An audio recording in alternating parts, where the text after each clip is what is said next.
일단 첫 번째는 바로 이제 내적인 글쓰기예요. 저는 이게 그냥 외적인 글쓰기나 뭐 돈 버는 글쓰기 이런 거보다 훨씬 더 중요하다라고 생각을 합니다. 비유를 하자면은 내가 만약에 쌀포대도 들고 에어컨도 막 이사하고 침대도 옮기고 이런 사람이야. 이제 이런 일을 하시는 분들이 금방 다치거나 막 골병이 들어요. 본질적으로 뭘 해야 되냐? 그냥 심플하죠. 스쿼트랑 데드리프트. 그냥 게임 끝. 오늘 강의를 오전에도 찍고 오후에도 찍는데 그 중간에 잠깐 제가 테니스를 치고 왔어요. 집중력이 확 높아지거든요. 근데 그 사람들이 제 테니스 구력을 듣고서 다 까무라치는 거야. 저는 말할 때마다 민망하거든요. 왜냐면 뻥이라고 생각할 수밖에 없기 때문에. 제가 압도적으로 잘했거든요. 이 4명 중에서. 뭐냐면은 저는 스포츠를 잘하기 위한 그냥 운동들을 그냥 따로 해요. 일반 사람들은 그거를 테니스를 그냥 기술적으로만 연구를 한단 말이야. 근데 그게 아니라 결국에 스매시나 이런 것들이 중심축, 코어를 강화해야 되고 허벅지를 강화해야 되고 팔을 강화해야 되고 핵심 코어들을 뭐 런지를 한다던가 데드리프트를 한다던가 이런 걸 하면은 그냥 잘할 수밖에 없는 거예요. 내적 글쓰기의 중요성은 뭐 너무나 많은데 가장 모든 거의 기본이다. 첫 번째, 모든 것의 근원.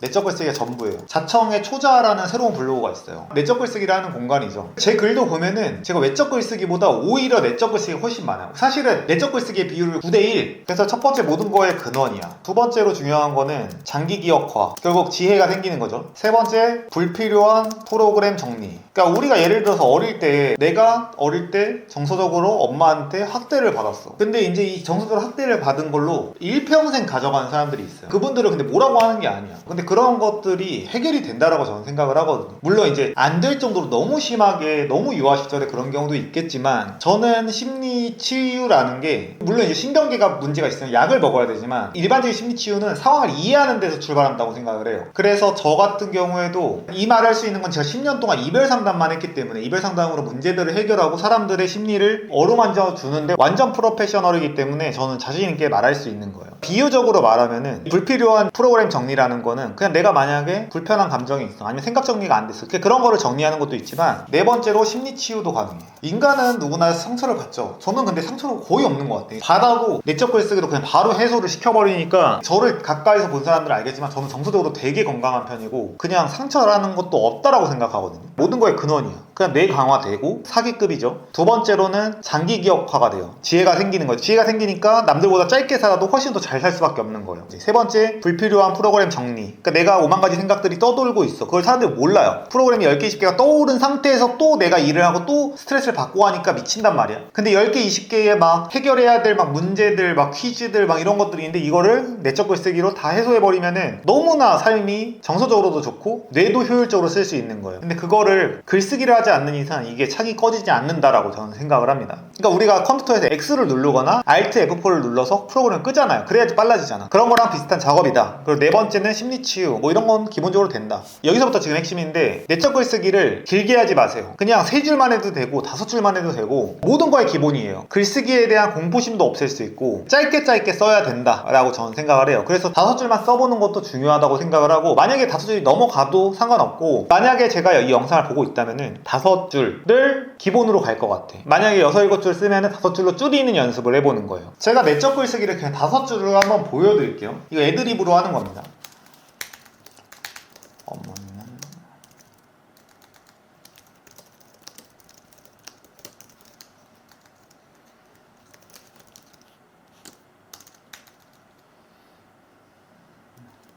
때린 건 아닌데 왜 그렇게 혼내고 잔소리를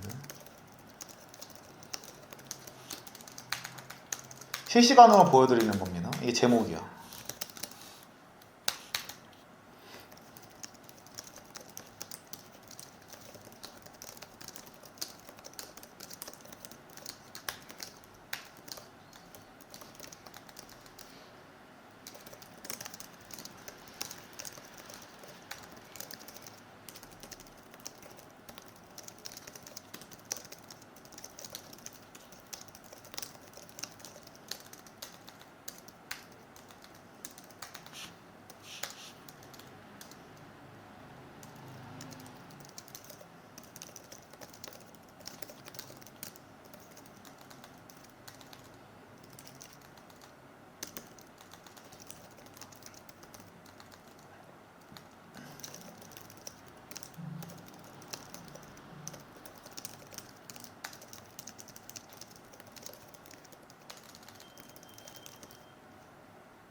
5줄 쓰라고 했는데 지금 8줄이 돼버렸는데, 쓰다 보니까 약간 몰입하고 약간 좀 감성적이게 돼가지고 결국에는 사람들이 이제 어린 시절 막 뭐 어머니 가족 관계 뭐 아니면 친구와의 관계에서 문제가 발생한단 말이에요. 그런 것들이 상처가 돼서 트라우마가 되고 중간중간에 솟아오르면서 이런 것들이 자신을 옭아맨단 말이에요. 그래서 예전에 제가 이별 상담할 때 사람들을 진짜 치유했던 것 중에 하나가, 제가 항상 이런 비유를 했어. 그러니까 만약에 A라는 학생이 있다. 근데 이 학생이 왕따를 당했어. 성인이 됐어. 거기서 심리학이나 뭐 이런 것들을 공부하면서 어른이 돼서 내가 사회성이 부족하고 T성향이 강해서 상대에게 상처 주는 말을 하는 습관이 있었어, 10대에. 근데 본인은 몰랐던 거야. 근데 그것 때문에 왕따를 당했다는 거를 옛날에는 몰랐는데 지금 그걸 깨달았어. 그러면은 이게 왕따를 당했던 게 물론 상처로 남을 수 있지만 오히려 그 친구들에게 미안해지면서 내가 그때 더 잘 행동했으면은 그런 일이 안 벌어졌을 테라고 생각을 하게 된다면은, 이게 과거의 사건들의 상처나 트라우마들이 단순하게 걔네들이 나빠서 나를 왕따시켰다라고 생각하는 순간 이게 이해가 안 되니까 이제 계속 상처가 되는 건데, 이걸 상황을 이해를 하게 되면은 어떻게 돼요? 상처가 낫게 되는 거죠. 오히려 상대를 용서하게 되고 내가 더 개선해야겠다라는 생각이 들게 되는 거예요. 이런 식으로 상황을 이해를 하는 게 되게 중요한데, 그래서 뭐 예를 들면은 저 같은 경우에도 옛날에 초사글쓰기 이제 강의에서도 얘기했듯이 제가 16살 때까지 3년간 짝사랑했던 여자가 있었는데 뭐 그 여자랑도 안 됐지, 20살 때도 안 됐지,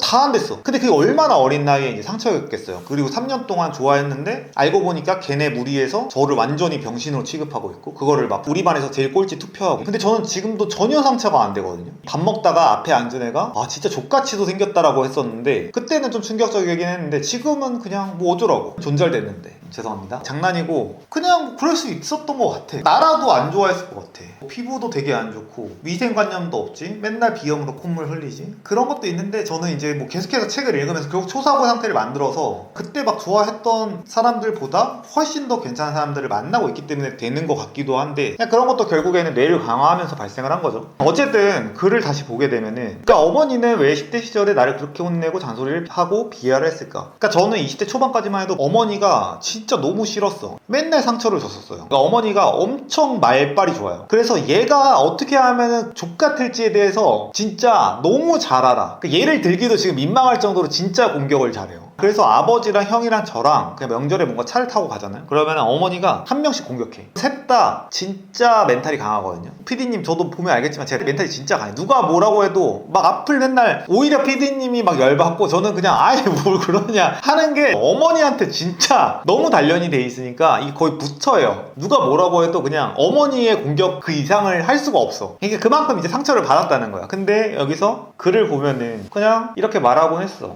결국에 나는 깨달음을 얻었고, 결국에 그 잔소리나 이런 것들이 어머니가 나를 너무 사랑한 나머지, 근데 표현 방식이나 뭐 책도 안 읽으시니까, 그런데다가 집은 가난해서 미칠 것 같아, 그 상태에서 그냥 답답했을 것 같아, 이런 것들을 긍정적으로 생각을 해보는 거예요. 물론 이제 상황에 대해서 부정적으로 생각할 수도 있겠지만, 만약에 이제 나한테 뒤통수 치고 간 친구가 있어. 뭐 예를 들면 역행자에 제가 처음으로 아트라상 창업을 했던 지안이라는 친구가 있어요. 제가 그 친구랑 동업이 끝나면서 서로 진짜 철천지 원수 되고, 제가 지침 문자 보내서 막 협박하고, 그러면서 이제 2014년 4월부터 2021년 10월까지니까 7년 8개월을 이별을 해 있었던 거야. 근데 다시 만났고 지금은 진짜 2년 내내 매일 카톡을 해요. 좀 아까도 카톡을 했어. 그러니까 이런 것들도, 그때 당시 저는 3년 동안 헌신했고 배신당했다고 생각했지만 사실상 뭐 걔도 배신당했다고 생각할 수 있는 상황이었거든요. 그래서 제가 자청 유튜브 할 때는 지안이랑 다시 만나지 않았을 때니까, 그때도 제가 영상에서 항상 제가 이 친구에 대한 고마움을 항상 블로그에도 쓰고 뭐 그랬어요. 그러니까 그게 상처가 아니었던 거지. 처음에는 이해가 안 되고 그랬지만, 이 친구가 뭐 정신병이 있거나 뭔가 이유가 있었겠지, 여자친구가 뭔가 뭐라고 말을 했나, 뭔가 이유가 있겠지라고 그냥 생각을 한 거야. 그런 식으로 어떤 사건에 대해서 긍정 전환을 하는 거예요. 근데 제가 또 한 명 4, 5년 전에 이제 친하게 지내다가 이제 완전히 깨진 친구가 있어요. 영원히 제가 다시 만날 생각은 없는데, 그런 경우에는 그냥 이 사람을 통해서 인간에 대해서 어떻게 이해하게 됐고 구별하는 눈을 길렀으니까 나는 행복한 사람이야 라는 식으로 긍정 전환으로 이제 끝내버리면 되는 거예요. 그래서 내 내면에 떠오르는 생각들을 그냥 쓰면 됩니다. 한 장면을 보도록 하겠습니다. 내가 만약 초사호 글쓰기를 샀어. 내가 만약에 당신이라면은 초사호 글쓰기를 29만원인데 강의는 지금 더 비싼데 이거를 구매한 거에 대해서 마음에 불편한 하나의 구석이 있을 수 있다고 생각하거든요. 저라면은. 물론 잘 샀다고 합리화하고 있지만 이게 잘한 소비일까에 대한 의문은 항상 있을 수밖에 없어, 인간이라는 게. 왜냐면 가격이 저렴 저렴하지 않기 때문에. 그래서 구매를 했어. 근데 이 자청이라는 사람이 진짜 되는지 아니면 이 강의가 가격이 소용이 있는지에 대해서 불편함이 있어. 이게 결국에는 컴퓨터로 치면은 프로그램 실행이 하나가 돼 있단 말이에요. 근데 그거에 대해서 정리가 안 되면은 그게 불편해. 그냥 그걸 내적 글쓰기도 정리를 해버리는 거예요. 이걸 하면서 머리도 확장되고 글쓰기 실력도 늘고 그냥 모든 거의 근원이라는 거죠. 그래서 보면은 글을 쓸 때는 긍정과 비판을 둘 다 가져가는 거를 좀 습관적으로 하는 것 같아. 자청 때문에 삶의 희망을 보았대. 근데 맹목적인 믿음이 좋다고 생각하진 않는다. 근데 여기서 결국에 내가 잘못 산 거라고 하더라도 결국에 그냥 이걸 통해서도 결국 실패를 경험할 수 있고 돈을 지불한 만큼 더 집중도가 높아지니까 기술을 최대한 빼낼 수 있을 것이다. 이제 이런 식으로 긍정 전환을 하게 된다면은 정서적으로도 안정이 되고 모든 부분에서 나아지게 되는 거죠. 제 입장에서는 근력 운동이에요. 근력 운동도 되고 그냥 인생 전체를 업그레이드 시킬 수 있는, 게임으로 치면은 내가 경험치를 얻어서 레벨업이 되면 세지잖아요. 내적 글쓰기를 그런 관점에서 저는 해요. 정서도 좋아지지, 머리도 좋아지지, 똑똑해지지, 내가 생각했던 거 일기처럼 남지. 너무 장점이 많은 거예요. 그래서 내적 글쓰기는 결론적으로 5줄만 해도 된다라고 봅니다. 5줄에서 10줄 그냥 생각나는 대로 써서 블로그에 발행을 하거나 아니면 나만 볼 수 있는 뭐 에버노트나 노션이나 이런 데다가 써놓으면 됩니다. 대신에 좀 영구히 보관이 되면 전 좋을 것 같아요. 내적 글쓰기에 대한 기본적인 개념과 그리고 예시를 한번 봤습니다. 가장 기초적인 이야기를 해봤고 제가 과제 내드리는 거를 꼭 실행해 보시길 바랍니다. 네, 감사합니다.